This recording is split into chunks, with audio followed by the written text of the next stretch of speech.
편안하셨습니까? 벌써 가을이 깊이 들어가네요.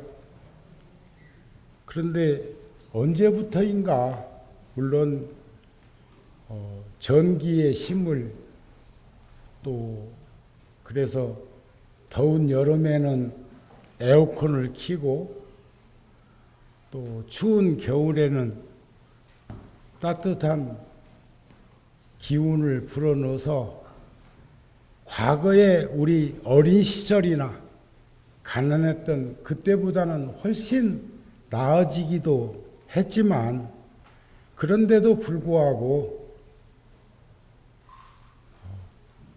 계절은 여름은 길고 겨울은 길고 봄과 가을은 참 우리들의 생활에 적응하기 딱 좋을 계절인데 그건 또 짧은 것처럼 느껴지는 일들이 다반사로 있습니다.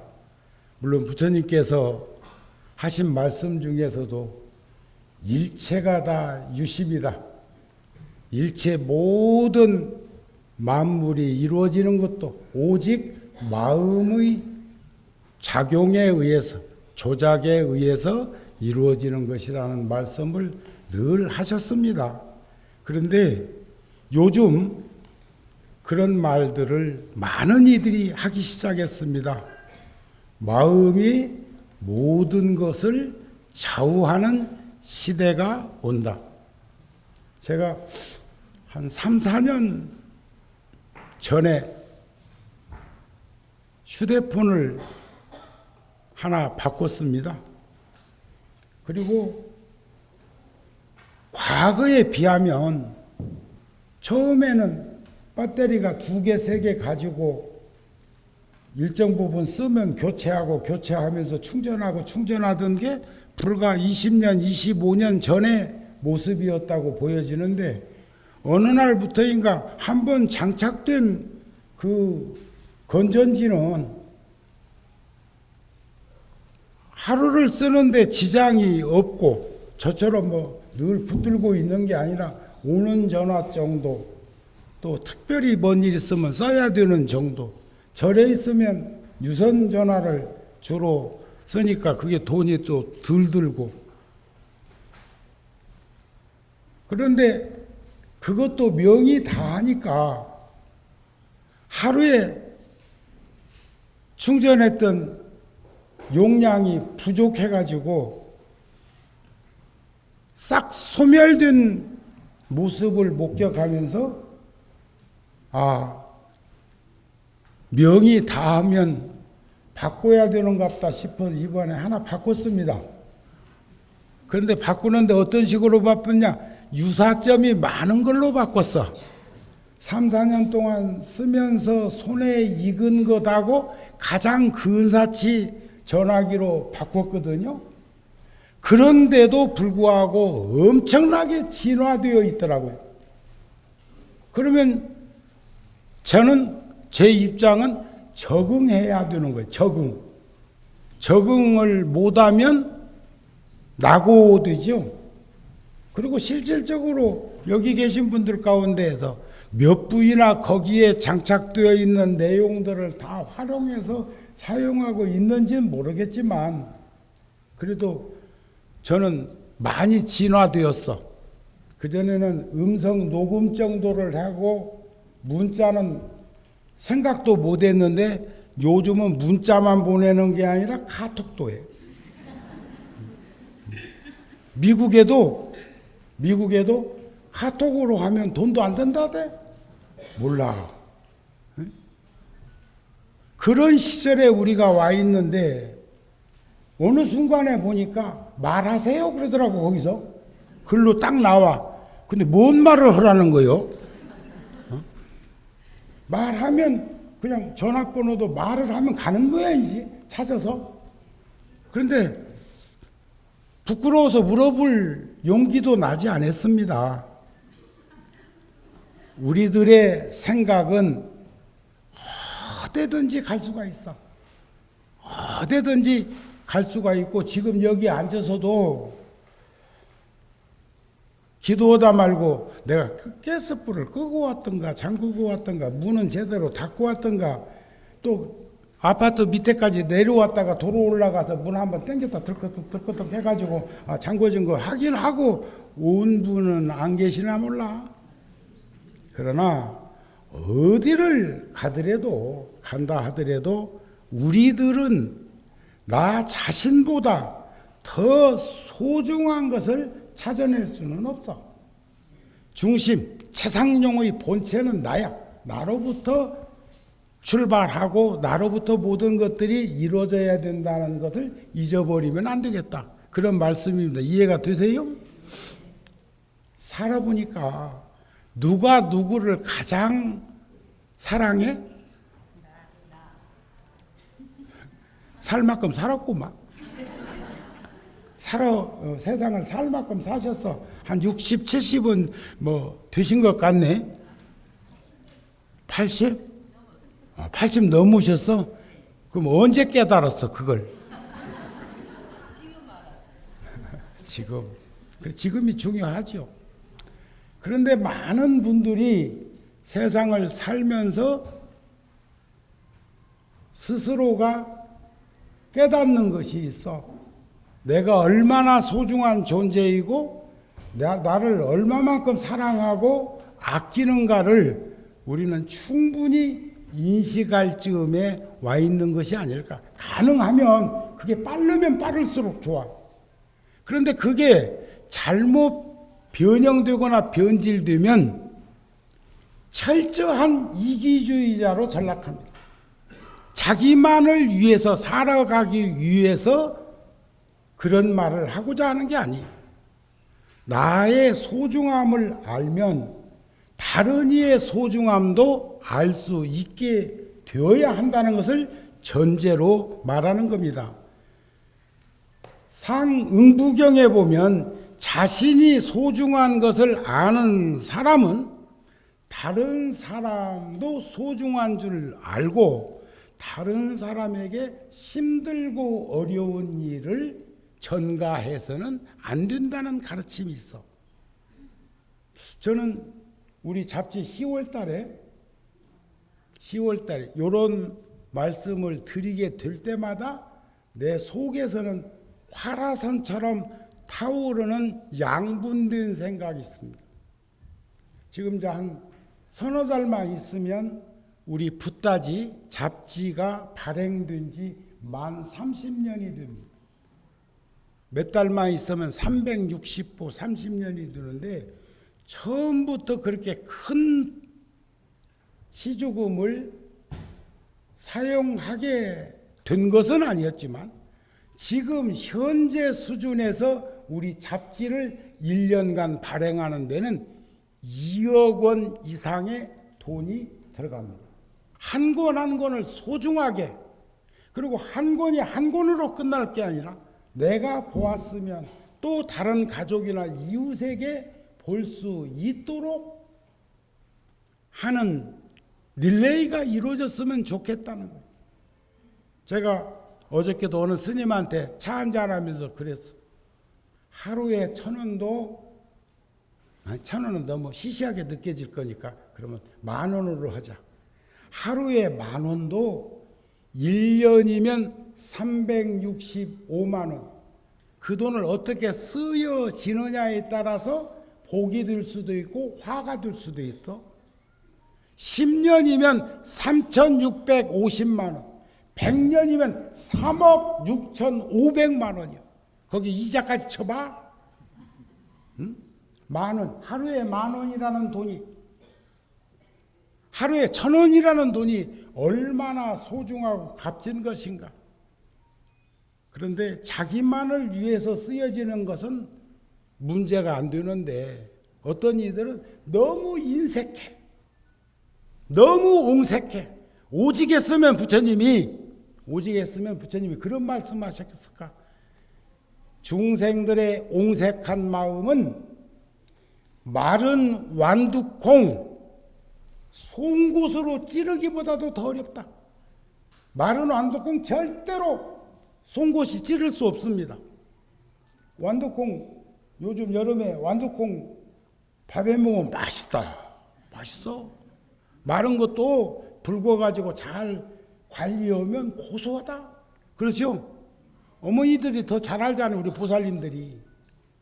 그런데 그렇게 맛있고 고소했던 완두콩도 말려놓으니까 송곳으로 찌를 수가 없는데 옹색한 마음은 그보다 더 어렵다 그랬어. 오직했으면 부처님이 그런 말씀 하셨을까요?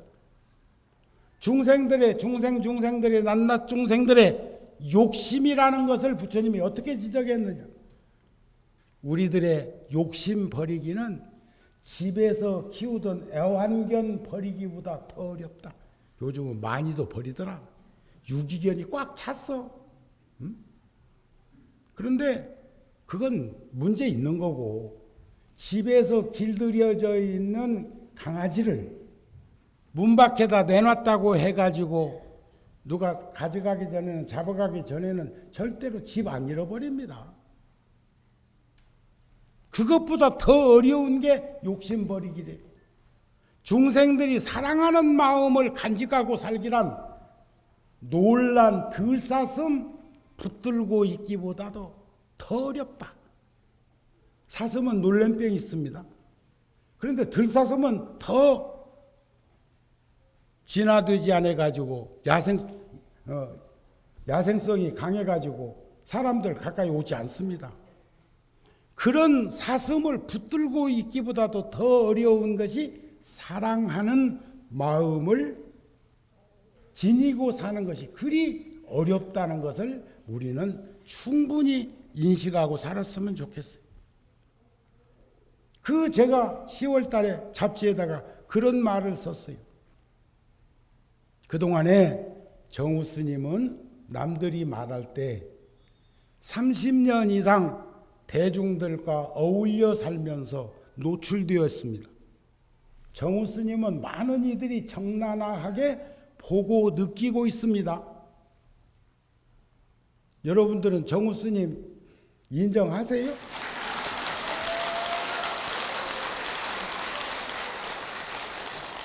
많은 분들이 애썼다. 원력보살이다. 그리고 정우 스님을 평가할 때 참 구룡사나 열애사에서는 대들보요. 현대식 건물은 지금 저쪽에서 저쪽까지 이 기둥이 없었으면 저 대들보가 하중을 못 이깁니다. 그래서 기둥이 있었어. 그리고 저기 이 기둥에서 이쪽 기둥까지 거리가 18m예요. 그게 콘크리트 공법으로서 보편적으로 사용하고 있는 넓이입니다. 제가 통도사에 가가지고 소인 볼 때는 소인 보는 동안에 아마 기둥 역할을 하지 않았을까? 종단적으로는 소임을 보면서 어쩌면 구성원 공동체의 석가래 역할이라도 안 했을까? 그러면 나는 뭐야? 나는 우리 사부대중 낱낱은 서로 기와장이면 어때? 주춧돌이면 어떻고? 아무리 큰 건물이라도 기와장 하나 깨지고 방수 깨지면 그 집은 부서지기 시작하는 거 아시죠? 방수층 훼손되면 집에 물이 흐르고 하는 것 아시잖아요. 그러면 모든 구성원은 참으로 소중한 거예요. 그런데 많은 이들이 한 번 대들보는 영원한 대들보이기를 바랍니다. 정우 스님은 안 그래. 안 그랬어. 안 그러기를 염원하고 있습니다. 그래서 제가 우리 잡지에다가 그런 말을 써놨어. 이젠 대들보였다면 그 나무 판재를 떠서 작은 집에서는 마루판, 쪽마루판이 되어서 오고 가는 힘든 이들에게 쉼터가 되어줄 수 있는 내가 되었으면 좋겠다. 그런 상념에 찬 염원을 그 글에다가 담아놨어. 그게 나만을 위한 글이었을까? 돈을 2억씩이나 들여서 만드는 잡지가 정우 한 사람을 위해서 만들어진 잡지라면 그런 돈 쓰면 지옥 갑니다. 많은 이들이 같이 공감할 수 있고 실행할 수 있도록 했으면 좋겠다는 마음으로 쓴 거 아닐까? 그러면서도 끝까지 내가 못 쓴 글이 있어. 내가 오늘 토설할게요. 아무리 큰 대들보도 썩으면 대들보 가치가 없어. 썩어가지고도 대들보 하려고 하면 그 대들보는 무너져버려. 기둥도 석가래도 모든 것 다 그런 거 아닌가요? 그런 것들을 스스로 늘상 관찰하고 늘상 반조하면서 사는 것이 불자들이 신행생활의 근본이었으면 좋겠다. 모든 것은 다 변화하는데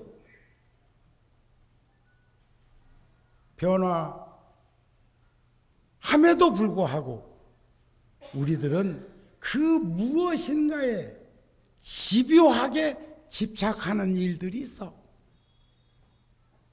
집착이라는 말을 늘려잡으면 치우치고 얽매이고 빠지는 거예요. 아까 누가 누구를 가장 사랑하냐고 하니까 80 넘으셨다는 난 한 70도 안 봤는데 내가 요즘 안경 써야 될 모양이요. 눈이 침침한가? 아니요. 이제는 100세 시대가 아니고 150세 시대로 지금 변화하는 것 같아요. 그 말에 미소 짓는 이들 봐라이. 막무가내로 오래 버티면 되는겨?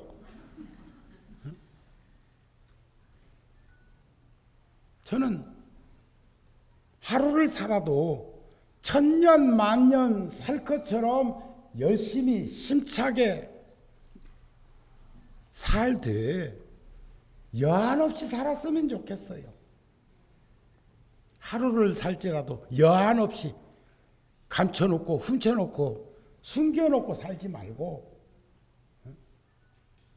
언제 떠나도 스스럼 없이 떠날 수 있는 30년 넘게 여러분들하고 함께 살면서 한결같이 변함없이 마음속에 간직하고 있고 또 스스럼 없이 드러내고 있는 게 뭐냐면 축원할 때마다 일산 열애사나 구룡사나 어느 포교당에 우리들이 이룩한 곳에 가서 부처님 전에 기도하고 축원할 때마다 정우 스님이 한결같이 하는 게 있습니다. 영축총림 통도사 정멸 보궁 일산 포교당 열애사 서울 포교당 구룡사 분당 포교당 장안사 인천 포교당 보명사 등등 수없이 이루어져 있는 우리들의 공동체를 염원할 때는 항상 영축총림 통도사 정멸보궁 어디 포교당 무슨 사라는 축원을 할 때마다 불보살님 전에 할 때마다 하고 끝년에 가서는 제가 꼭 하는 게 있죠. 돌아가신 분들에 대한 인연이 있었던 분들에 대한 축원을 할 때는 영축산 통도사 계산일에 1400년 전에 통도사가 이루어진 이래 창건된 이래 유지하고 발전시켰던 많은 소임자가 있지만 그 중에서도 화주, 시주, 도감, 별자. 화주는 정우 스님이 열애사를 지을 때 화주승은 누구? 어머니가, 아내가, 가족들이 우리 절에서 이번에 뭘 하는데 또 세상에 이런 어려움이 있는데 이런 일을 합시다 해서 십시일반으로 가족들이 조금씩 염출해 가지고 모은 걸 갖다가 사회복지나 사찰이나 또는 구청이나 이런 데가 갖다 접수를 했다고 하면 그분이 화주승이 되는 거예요. 그리고 그 돈을 함께 모은 사람들이 시주승이 되는 거고, 그것을 여기 살고 있는 소임자는 근원지가 통도사로부터 자장율사께서 선정내왕 시절에 신라 시대 삼국시대 때 영축산에다가 계산을 해서 1400년 이상 내려오는 과정 속에서 수없는 이들이 이음새를 가지고 상속해 왔다고요. 그 열매를 따서 양재동에 있는 구룡사가 이루어졌다고요. 씨앗은 통도사예요. 열애사의 씨앗은 양재동 구룡사에 있는 불자들의 삼보 정제의 열매가 이곳에 와서 씨앗이 된 겁니다. 그러니까 부처님 당시에도 어느 집에 그 잔치집에 초대를 받아서 갔는데 평소에 못 먹던 음식 맛이나 맛있어. 그래가지고 주인한테 물었어요. 이 음식이 이렇게 어떻게 맛있을 수가 있느냐고. 예, 참깨를요 볶아갖고요 어그러뜨려갖고요 보자기다 놓고요 꾹 짰더니 기름이 나왔어요. 그것을 양념으로 삼아서 조물조물 주물렀더니 이렇게 맛이 있네요. 그러니까 그 말을 들은 영감태기가 그냥 참깨를 한 10가마니를 사가지고 참기름 짜갖고 나눠 먹으려고 그런 줄 알았어. 보살인 줄 알았더니 철저하게 이기적이어가지고 그 차는 멍청한 놈 참깨를 이 더운데 그걸 볶아가지고 저 참기름 짤 때마다 그랬단 말이에요. 그래가지고 그분은 10가마니를 그냥 가마솥에다 넣고 팍 볶아가지고 텃밭에다가 문전옥탑 텃밭에다 뿌리면서 이제는 볶은 참깨가 이제 날 거라고. 그랬더니 잡초만 무성하더라네. 잡초만. 그게 정우 스님의 30대까지의 생각에서 참 헛수고했다, 어리석구나 하는 생각이 들었다면 근간에 온 생각은 변화된 게 있어. 어리석어서 볶은 참깨로 거둘 거라고 종자 삼아서 뿌렸더니 참깨가 얼마나 기름진 곡식인데 잡초만 무성했다면 지혜 있는 자가, 선근이 있는 자가 그 풀을 정리해서 거름으로 삼고 그 밭에다가 건강한 씨앗으로 다시 씨를 뿌린다면 그 볶은 참깨를 뿌린 사람은 손해봤을지언정 텃밭은 문전옥답이 되어가지고 거기서 좋은 곡식이 나오지 않을까 하는 마음이 지금 포교 현장에서 하고 있는 일들이었으면 싶다, 그런 말이에요. 그것을 같이 동행하면서 하면 더 안 좋겠어요? 그러시지요? 그래서 저는 제가 해왔던 모든 것들의 규결점을 공적으로 공심을 가지고 전부 종단에다가 재산 등재까지 전부 다 그것도 열애사가 준공되었을 때의 기점으로 했으니까 우리가 97년도부터 2000년까지 4년에 걸쳐서 이 열애사를 지었으니까 4년 걸쳐서 지었으니까 준공검사 받았을 때 다른 포교당 일들도 잘 정리가 돼가지고 통도사를 통해서 귀속한 것이 참 값지고 소중한 일을 했다는 마음이 듭니다. 삶을 배운다는 것은, 인생을 배운다고 하는 것은 내려놓기를 배우는 것이, 내려놓는 것. 지금 제가 목말라 차를 입술에 적셨는데 그래놓고 이내 내려놓잖아요. 그러니까 손이 자유롭잖아요. 그것을 응용해 보면 세상의 다반사가 다 그렇게 되어 있다니까. 처음에 말씀드렸죠. 마음이 모든 것을 좌우하는 시대가 왔다는 거예요. 그런데 부처님은 2600년 전에 일체유심존이라, 일체 만물의 두두물물이, 일체 현상의 모든 것들은 출발점이 마음에서 출발하는 거예요. 마음에서.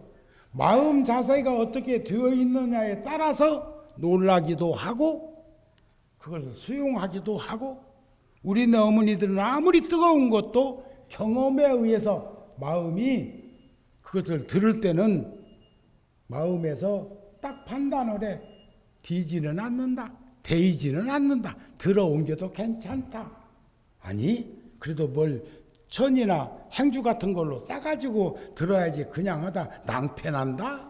이런 것을 어디서 알려주느냐면 시각적으로 보고 마음에서 작용을 해서 행동으로 옮기는 거예요. 세상의 이치는 진리의 실상인 생명체는 스스로 변해해 가고 있고 진화되고 있는 것들을 우리는 엄청난 속도로 목격하고 있지만 그것을 다 적응하기에는, 그러니까 그냥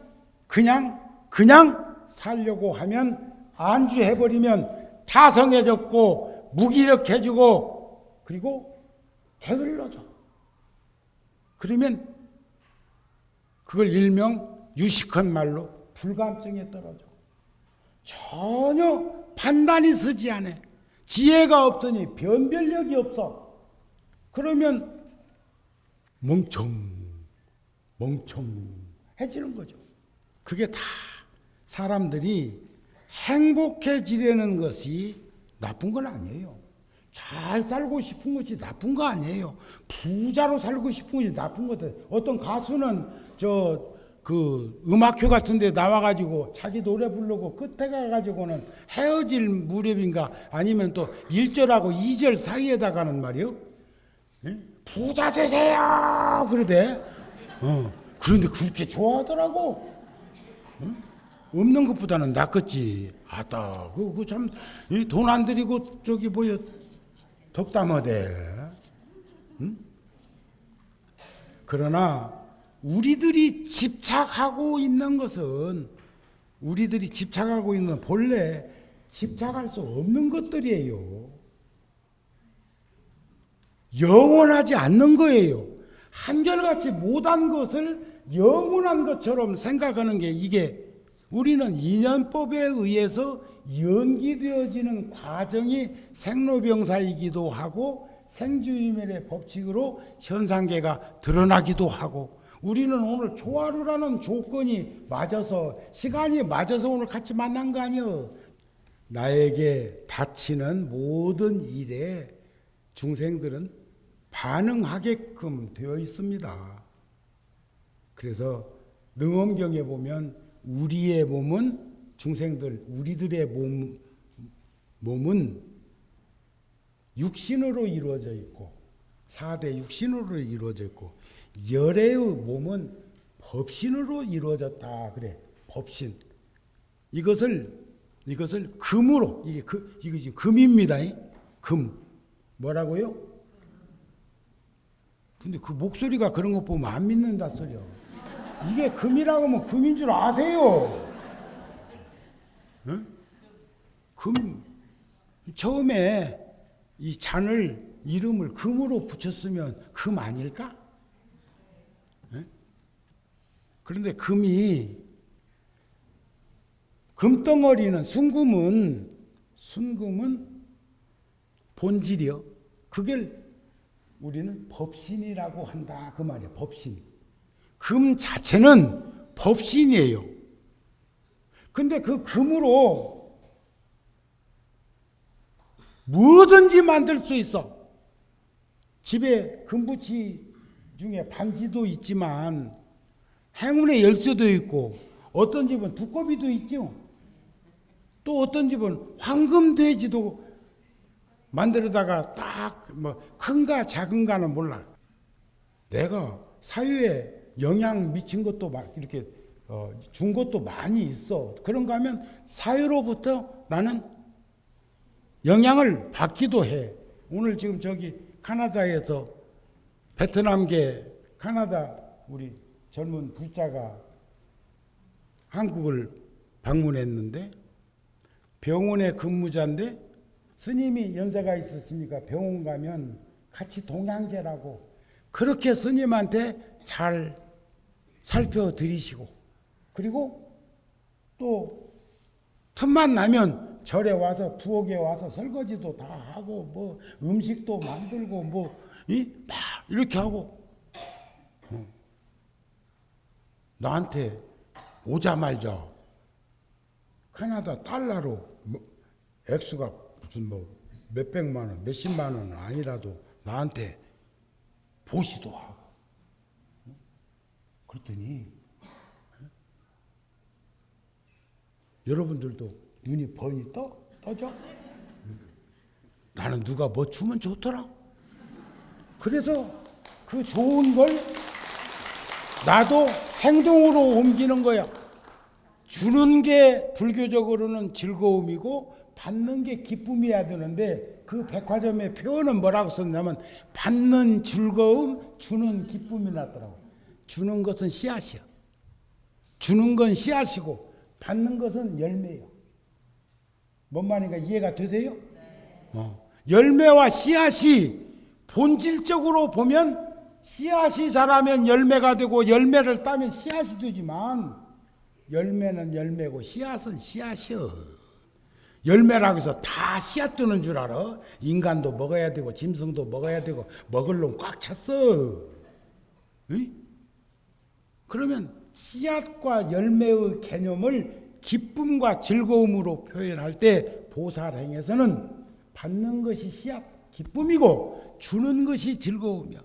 그러니까 나도 그때 스님 시봉하고 그러니까 고마워서 봉투를 하나 담아놨는데 거기 주변에 불자들이 있어가지고 그걸 썩 내놓는 것이 적당치 않았어.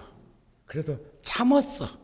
내가 본래는 서울에 왔으니까 스님 잘 모시고 서울에 와가지고 그 뭐 서울 한국 돈 뭐 카나다 가서 쓸 일은 없잖아요. 여기서 도로 쓰고 가면은 우리 경제니까. 그래서 조금 봉투에다 담았는데 먼저 주더라니까. 얼마나 고마웠는지 몰라. 얼마나 자랑스러웠는지 몰라. 박수 한번 보내주세요.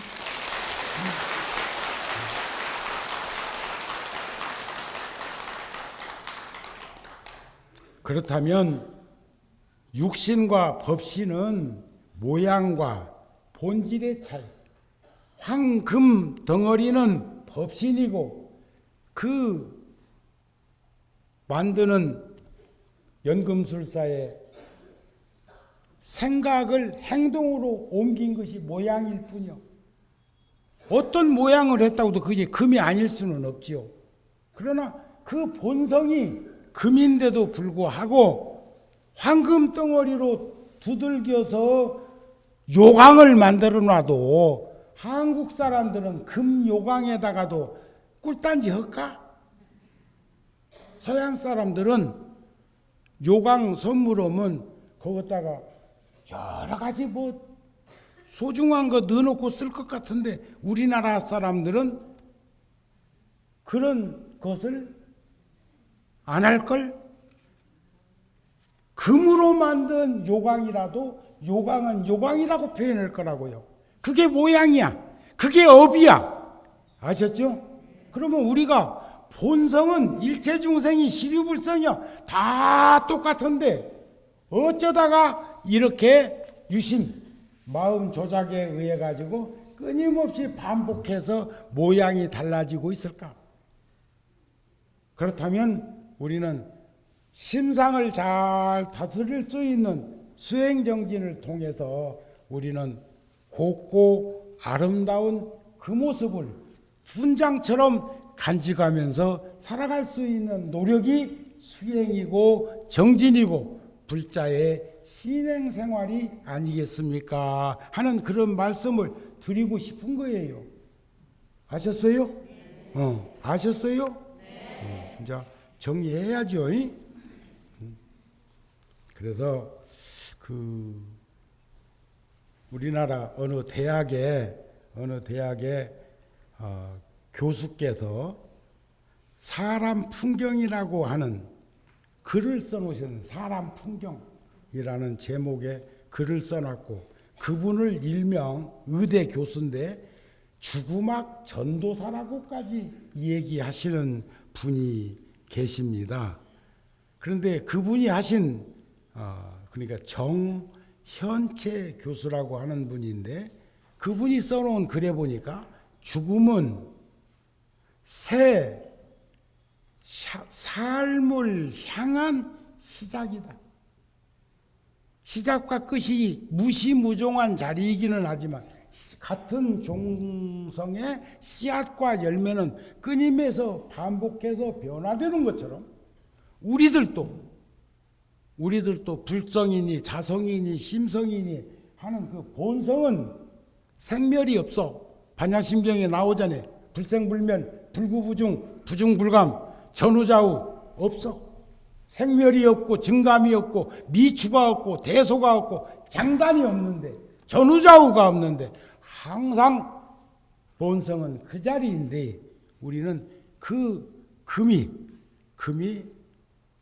최상용으로 변화하는 과정 속에서 뭘 만드느냐 하는 것은 내 업력으로 드러나는 현상인데, 그분도 그런 말씀을 했다는 거예요. 죽음은 새 삶을 향한 시작이다. 다른 세계로 이동하는 문이다 그랬어. 이런 것을 잘 산 사람들은 본전치기야도 인간 세상에 오고, 잘 산 사람은 못 가도 천당은 가고, 더 잘 산 사람은 극락정도 왕생을 즉득 임명종시에 바로 한다는데 뭘 걱정할 게 뭐 있어? 어지러 놓은 게 많고, 숨겨 놓은 게 많고, 감춰 놓은 게 많고, 가지고 있는 게 많고, 뚱쳐 놓은 게 많고 많아 가지고 벌벌 떠는 거예요. 어떤 사람은 농경시대에 만석궁인데 그분이 죽을 때는 요즘병으로 말하면 식도암으로 죽었다네. 식도암으로 못 먹어서. 지금 같으면 호수 꼽아 가지고도 수명을 연장할 건데 그때는 호수가 없었잖아요. 근데 그분은 평생을 꽁보리밥만 먹고 살았다. 꽁보리밥. 만석궁이가 요즘 말하면 억만장자가 주인인 CEO가 보리밥을 먹으면서 하는 말이, 저놈들은 전부 끝보리밥, 꽁보리밥 먹을 거라고 이랬다네. 근데 그 부인이 절에 댕기는 지혜로운 이였어. 그래가지고 큰 가마솥들에다 일꾼들은 일해야 되니까 푸연 쌀밥을 하면서 그 위에다가 한 주먹 보리를 얹어갖고 그래갖고 영감탱이만 퍼준 거예요. 우리들 주변에 그런 일이 없다고 있어. 근데 벌벌벌벌벌벌벌벌 평생을 아까워갖고 떨다가 한 번도 못 쓰고 그냥 가는데 또 결국은 굶어서 세상을 떠났다네. 그래서 죽음을 수용하면 허무해지지 않느냐는 질문에 되레 현재를 더 충실하게 살 수 있습니다. 오늘 본 이 아름다운 단풍이나 노을들도 내일은 누릴 수 없다는 생각을 가지면 노을은 석양이고 단풍은 사람으로 말하면 노인의 빛바랜 얼굴인데 단풍들은 좋아하면서 어째서 나이 먹어가지고 훈장다는 것은 그렇게 걱정들 하나 몰라. 우리 곱게 늙읍시다. 훈장처럼 간직합시다. 그게 잘 사는 거 아닌가요? 그래서 우리 연세 많은 어른들의 주름살 진 그 훈장을 그동안 간직하시느라고 애쓰셨습니다 하는 말씀으로 위로하면서 오늘 법회를 마치겠습니다.